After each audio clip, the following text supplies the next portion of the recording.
అదేవిధంగా ఇక్కడ ఒక క్లాత్ బ్యాగ్ ఉంది, ముందల జిప్తో ఉన్నటువంటి క్లాత్ బ్యాగ్ ఉంది. సో ఈ క్లాత్ బ్యాగ్ మీరు ఇప్పటివరకు వినూత్నమైనటువంటి, ఇప్పటి వరకు నేను ఒక 2 లక్షలకు పైగా, సుమారుగా 2 నుంచి 3 లక్షల సంచులు జనరల్గా ఎవరి చేతిలో ప్లాస్టిక్ కవర్ కనపడితే ఆ కవర్ తీసుకొని వాళ్ళకి ఒక సంచి బహుమానంగా ఇస్తూ ఉంటారు.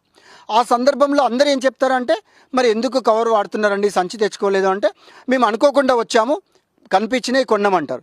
సో మరి మొబైల్ తెచ్చుకున్నారా, తెచ్చుకున్నాం. మరి మొబైల్ తెచ్చుకున్నప్పుడు సంచి ఎందుకు తెచ్చుకోలేదంటే వాళ్ళు చెప్తారు. దానికి నేను పరిష్కారంగా ఏం చేస్తూ ఉన్నానంటే, ప్రతి ఒక్కరు మొబైల్ ఫోన్ తెచ్చుకుంటున్నారు, పర్సు తెచ్చుకుంటున్నారు లేడీస్. సో ఎప్పుడైనా కూరగాయలు కనిపించగానే కొంటున్నారు. అప్పుడు నేను ఈ పర్సులో ఏం చేశాను అంటే, సో ఈ జిప్ ఇలా ఓపెన్ చేస్తే వాళ్ళు ఇలా సంచిలాగా ఓపెన్ అయ్యి దాంట్లో కూరగాయలు తీసుకొని వాళ్ళు వెళ్ళిపోవచ్చు.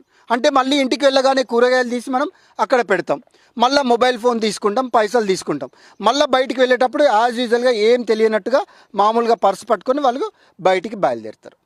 ఏదైనా కొనాలి అనిపించినప్పుడు ఉదాహరణకి అప్పుడు ఏం చేస్తారు, ఓపెన్ చేసి మళ్ళీ కొనుక్కుంటారు. అంటే ఈ రకమైనటువంటి ఇన్నోవేషన్స్ మన సమాజానికి కావాలి.